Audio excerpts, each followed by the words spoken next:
नमस्कार मंडळी.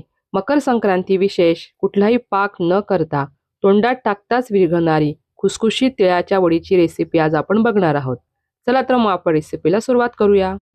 आता इथे मी 1 वाटी अनपॉलिश तीळ घेतलेली आहे. वजनी प्रमाणात ते 100 ग्रॅम आहे आणि 1 वाटी शेंगदाणे घेतले ते सुद्धा वजनी प्रमाणात 100 ग्रॅम आहे आणि 2 वाट्या मी इथे गूळ घेतलेला आहे तो 200 ग्रॅम आहे.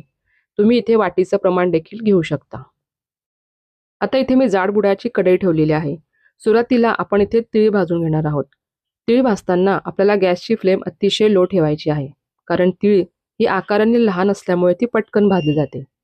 जवळजवळ 2 ते 3 मिनिटं आपण ही तीळ छान अशी खरपूस होईपर्यंत भाजून घेणार आहोत. तुम्ही बघू शकता की तीळ इथे तडतडायला लागलेली आहे.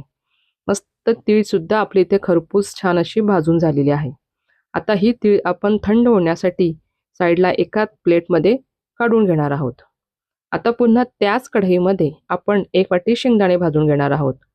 शेंगदाणे भाजताना सुद्धा गॅसची फ्लेम अतिशय आपल्याला मीडियम ठेवायची आहे. अगदी साल तडकेपर्यंत आपण हे शेंगदाणे जवळ-जवळ 3 ते 4 मिनिटं भाजून घेणार आहोत. तुम्ही बघू शकता शेंगदाणे सुद्धा आपले इथे छान असे भाजून झालेले आहेत.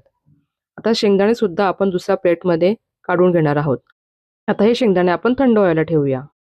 एकदा का सर्व शेंगदाणे थंड झाले, की त्या सर्व शेंगदाण्याची साल आपण इथे काढून घेणार आहोत. मी इथे आता सर्व शेंगदाण्याची साल काढून घेतलेली आहे.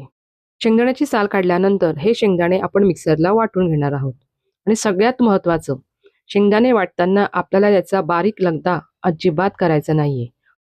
प्लस मोडवरच आपल्याला हे शेंगदाणे वाटून घ्यायचे आहेत. तुम्ही बघू शकता. अगदी दरदरी दाणेदार आपलं मिश्रण इथे तयार झालेलं आहे. आता हे सर्व मिश्रण आपण एका बाउलमध्ये काढून घेणार आहोत. आता पुन्हा त्याच भांड्यामध्ये आपल्याला तीळसुद्धा वाटून घ्यायची आहे. तीळसुद्धा आपल्याला प्लस मोडवरच जाडसर वाटून घ्यायची आहे. तुम्ही बघू शकता की तीळसुद्धा मी अशी जाडसर वाटून घेतलेली आहे. तीळ जर आपण जास्त बारीक करायला घेतली की त्याचा लगदा तयार होतो आणि त्याला तेलसुद्धा सुटू शकतं. आता तीळसुद्धा मी बाउलमध्ये काढून घेतलेली आहे. आता चवीसाठी आपल्याला इथे जायफळ टाकून घ्यायचं आहे. तुम्ही तुमच्या आवडीनुसार वेलची पूडसुद्धा घालू शकता. जायफळ घातल्यानंतर हे सर्व मिश्रण आपण एकसारखं एकजीव असं करून घेणार आहोत. आता पुन्हा त्याच कढईमध्ये आपण 2 चमचे साजूक तूप घालून घ्यायचं आहे आणि आपण जो गूळ घेतलेला होता तो गूळ घालायचा आहे. इथे मी 2 वाट्या गूळ घेतलेला आहे. तो वजनी प्रमाणात 200 ग्रॅम आहे. थोडंसं 2 चमचे मी इथे पाणी घातलेलं आहे. आता सगळ्यात महत्त्वाचं, आपल्याला इथे कुठलाही एकतारी पाक अजिबात करायचा नाहीये. फक्त गूळ वितळून घ्यायचा आहे. गूळ वितळताना गॅसची फ्लेम अतिशय लो ठेवायची आहे. तुम्ही बघू शकता. गूळ वितळायला आपल्याला सुरुवात झालेली आहे. एकदा का गूळ वितळायला लागला, की तो चमच्याच्या साहाय्याने आपण सतत हलवत राहायचा आहे. जेणेकरून गूळ हा खाली करपणार नाही किंवा लागणार नाही. जवळ-जवळ 2 ते 3 मिनिटं आपल्याला सतत हलवत राहायचं आहे. इथे आपल्याला गॅसची फ्लेम अजिबात वाढवायची नाहीये. 2 ते 3 मिनिटानंतर आपण जर बघितलं, की आपला गूळ पूर्णपणे वितळून झालेला आहे आणि फेस यायला सुरुवात झालेली आहे. असा फेस यायला लागला, की लगेच आपण त्याच्यामध्ये आपण बारीक केलेले तीळ आणि शेंगदाण्याचं मिश्रण घालून घेणार आहोत. आता आपण इथे गॅसची फ्लेम बंद करणार आहोत आणि ही प्रोसेस आपल्याला पटापट करायची आहे. गूळ गरम असतानाच हे सर्व मिश्रण आपण एकसारखं असं मिक्स करून घेणार आहोत.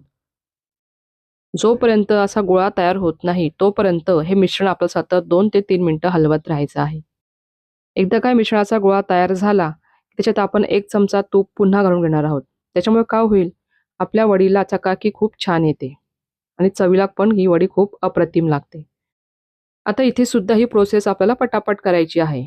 सर्व मिश्रण गरम असतानाच आपल्याला एका तूप लावलेल्या प्लेटमध्ये हे सर्व मिश्रण काढून घेणार आहोत. आता हे सर्व मिश्रण मी ह्या प्लेटमध्ये काढून घेतलेलं आहे आणि एका चमच्याच्या साहाय्याने किंवा एका वाटीच्या साहाय्याने आपण हे मिश्रण एकसारखं असं थापून घेणार आहोत. हे मिश्रण गरम असतानाच आपल्याला एकसारखं असं थापून घ्यायचं आहे.